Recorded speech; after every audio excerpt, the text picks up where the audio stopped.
I think it's a case of the apology that came out from Chelsea, which was good to hear. It's probably the 5th or 6th one that Liverpool have had this season, and obviously without the legislation there's nothing they can do about it.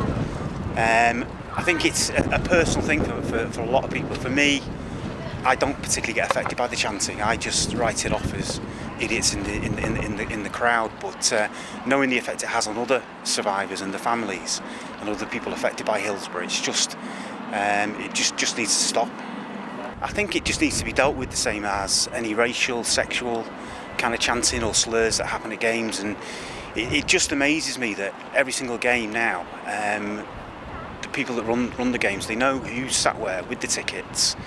The police, particularly at Chelsea, they were actually filming the Chelsea fans. They just need to be ejected from the ground on the day and given some sort of banning order. And if that doesn't work, it's again similar to racism. If these things carry on, the referee should be instructed to stop the game. The players come off the pitch, because that obviously, if people think if we don't stop doing this, that's it, the game's over. With some of these people, that's the only sort of action that's actually going to have any effect. Well, obviously, it's getting worse. It gets worse game from game after game after game. It started obviously back when we were playing Manchester City last season, and it almost seems like it's a free-for-all for them all to sing it, because there's no punishment being held or put against these people who are actually singing these chants. Of course, I mean, we've spent 34 years trying to defend ourselves, and it took so many years to get the truth out there. The truth's there,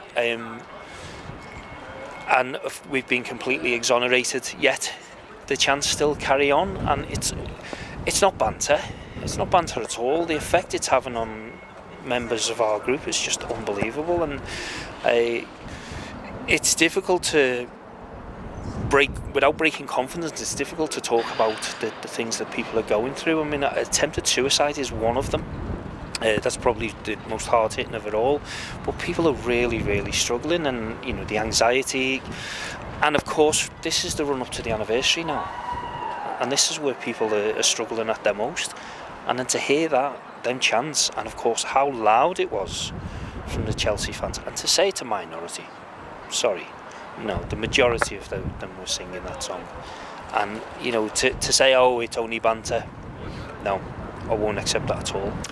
Yeah, I mean, it's something we've been trying to address now for a number of seasons, but it's reached quite a peak since Paris. And we've noticed a lot of teams have been coming to Anfield, but also away games, clearly just thinking it's okay to chant about tragic circumstances. We know that's not the case, and it's not the case whether it's Liverpool or whether it's Leeds with Galatasaray Istanbul, or United in Munich and Grenfell with Queen's Park Rangers. None of this is acceptable. The powers are already there, really. So in terms of Public Order Act, it does exist that the police can take action. What we need, obviously, is education, and that's quite a broad brush, because we need education to educate young people who are coming through and thinking it's okay to sing these songs. We need education from people who are older, like me, who think it's okay. But we also need education for police and stewards to understand that it's not okay.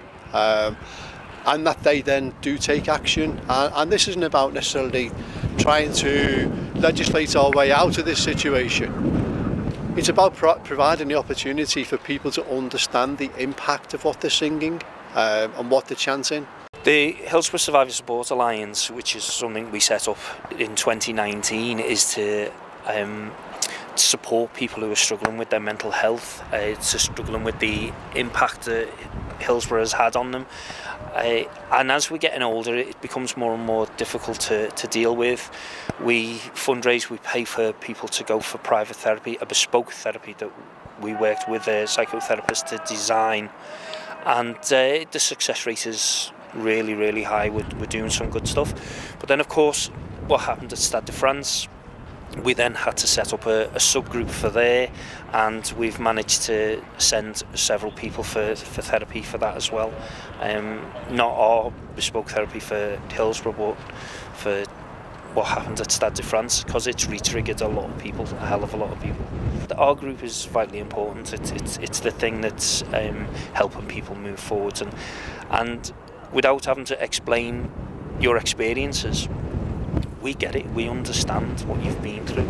And of course there's no slide rule to measure whether your trauma was worse than somebody else's, yet people seem to think that, oh, I'm okay, I'm alright, it doesn't bother me that much, but, and then they start telling you that, they're having nightmares, they have flashbacks, the anniversary, they're no good in the whole of April until after the anniversary, because they can't function, the anxiety levels, the anger levels.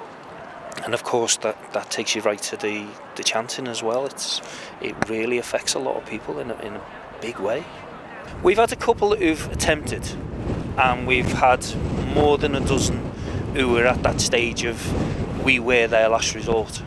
I mean, without going into too much detail, one sitting in his car, engine running, you can work the rest out by yourself. There was a guy at Beachy Head on the 23rd of December, and he was ready to throw himself off. So yeah, we have a lot of it, and they actually plan it, they know exactly what they're going to do. It's frightening, it is worrying, and fortunately HSA is here, and we're here to support people, and we're here to tell them that we understand, we get it. Oh, we are definitely saving lives. I wouldn't even say in a way, we are definitely saving lives. But after a few weeks, realised there was something more serious going on. So I did the thing we're all told to do, particularly us blokes. Went to my GP and was pretty much instantly diagnosed with depression and post-traumatic stress relating to Stade de France. Put on some really serious antidepressants, which didn't really work for me. And then put on a waiting list for counselling and therapy, which in fairness I'm still waiting for my local authority with the backlog and delays. So I sat there thinking, well, what am I going to do? I can't carry on like this. Started watching some clips of other Hillsborough survivors talking about their stories, and the Hillsborough Survivors Alliance actually got mentioned. So my intention really, I contacted them really with a view to they might know somebody I could speak to help me through this. Which is at that point Peter Scarfe contacted me within 5 or 10 minutes, explained what the group was all about, and talked about the therapy that we do, the group, and how we kind of are in it together as a support group really. So a lot of things just clicked into place for me, because it was survivors helping each other, and obviously for me going to the first meeting was terrifying. I'd not been out of the house for about 3 months. Went to the first meeting, met all these people, and it was like an instant thing where I felt I've got this connection with these people. When I speak or I listen to them, I can absolutely understand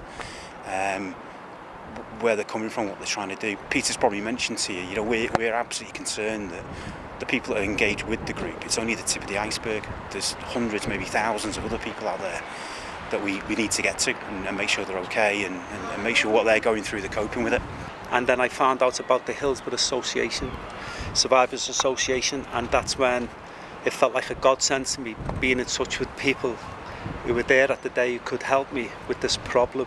Yet the fact that I've actually got the same people that were there on the day, who I stood next to, who I walked to the stadium with, people who suffered the very similar experiences, but although we have our own separate sort of experiences, just being around these same people just gives you a lot of comfort psychologically, mentally.